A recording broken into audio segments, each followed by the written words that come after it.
So we are learning data engineering subject. Today's target is Unit 5 and the syllabus points from Unit 5 will be touching upon are serving data for analytics, machine learning, general considerations for serving data. So we are going to refer the prescribed textbook of Joe Rees and Matt Housley, that is Fundamentals of Data Engineering, Plan and Build Robust Data Systems. So this is our book and this is the chapter we are referring to.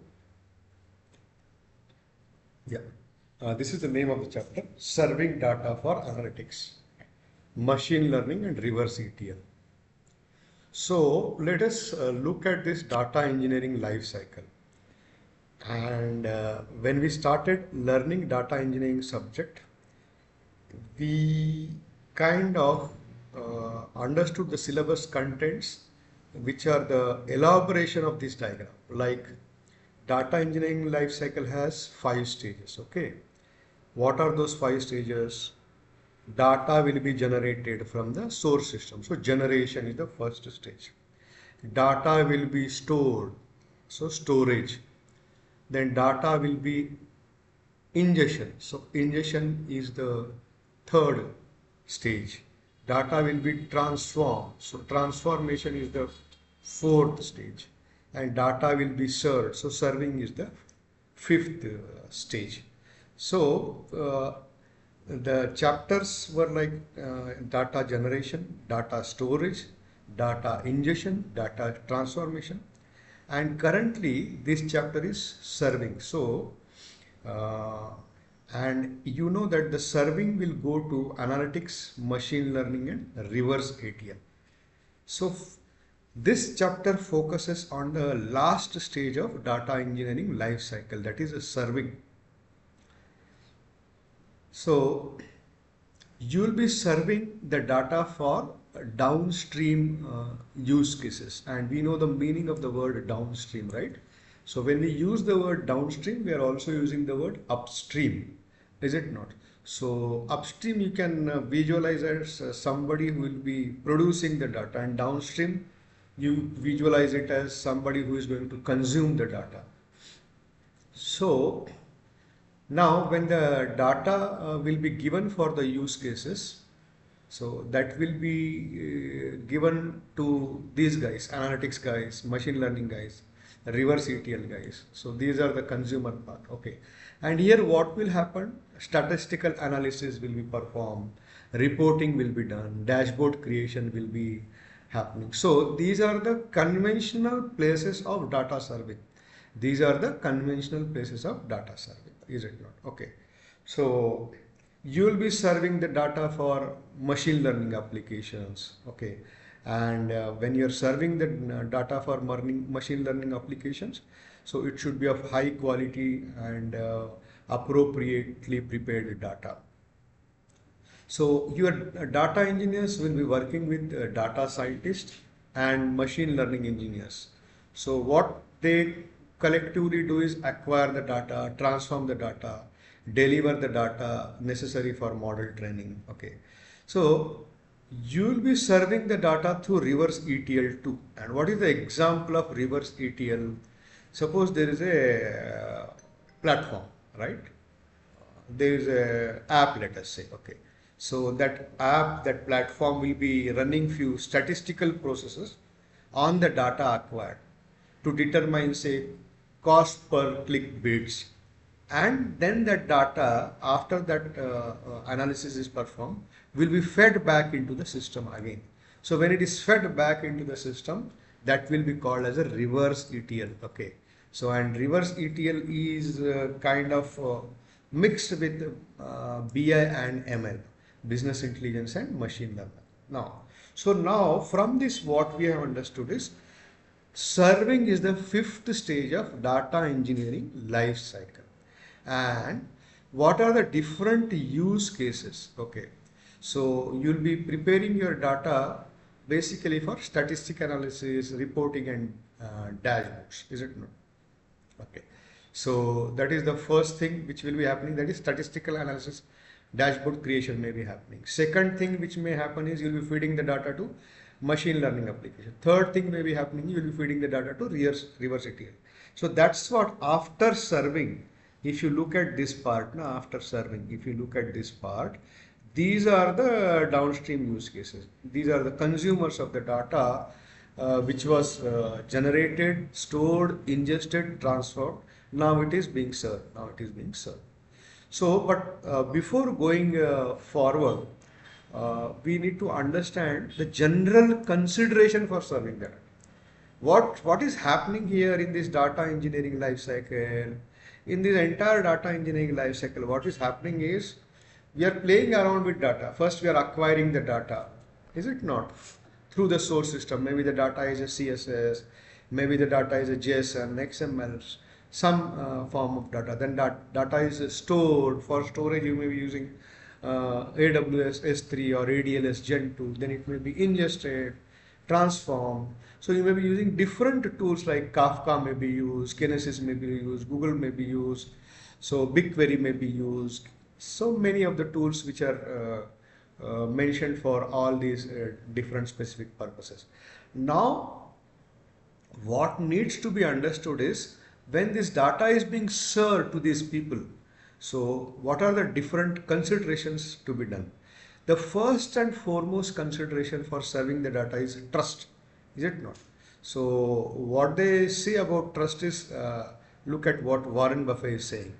It takes 20 years to build a reputation and 5 minutes to ruin it. If you think about that, you will do things differently. So suppose somebody is using an app, somebody is using a platform, and he is using confidently, it means he trusts that platform or he trusts that app, and that trust and confidence, how he got, he might have used it for multiple purposes, multiple times. His peers, his friends, his colleagues also might have used from multiple times. So that way how the trust is will be built.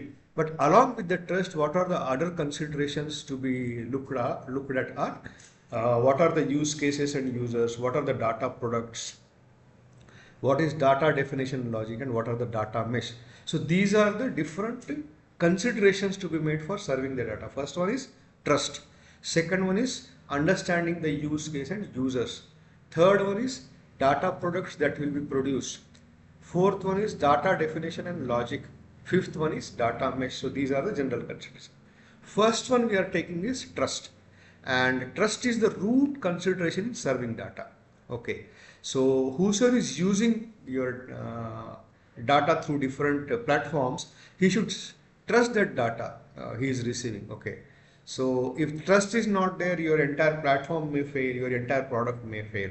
Okay, and what is the role of a data engineer? The role of a data engineer is to provide the best data possible. Okay, is it not?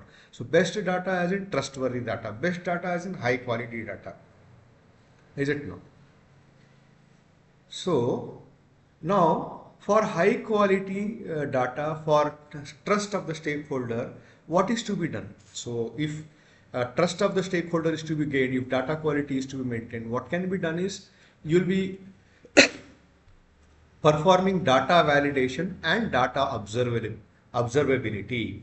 What is data validation? You are analyzing the data to verify that it's accurate related to numbers, say financial numbers, customer interaction, sales.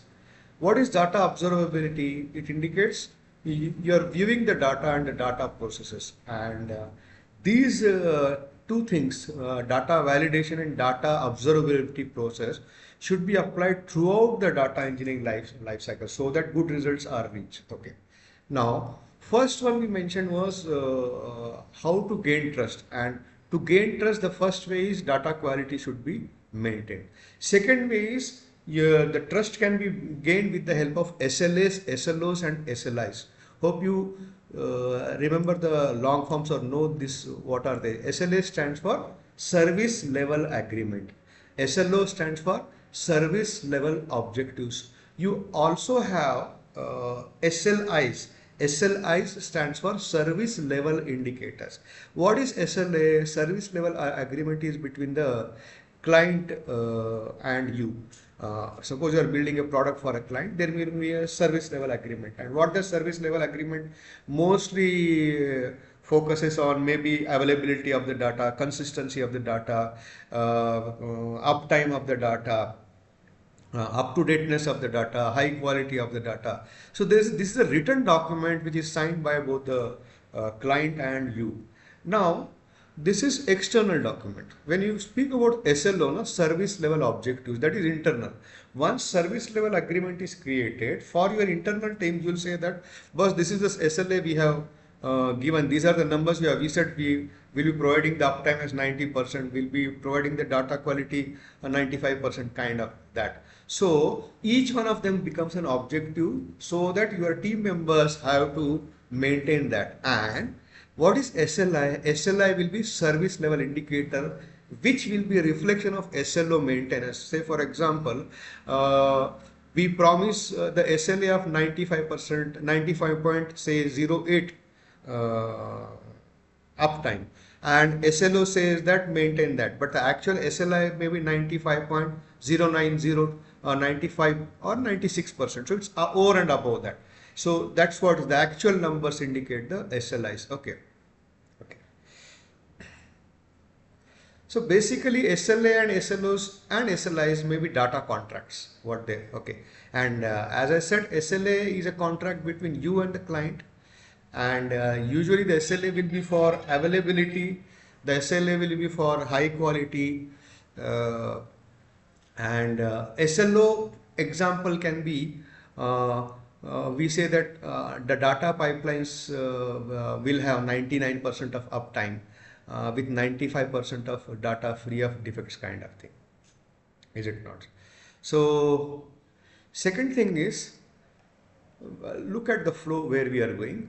We are saying what are the general considerations for serving data. First one is trust.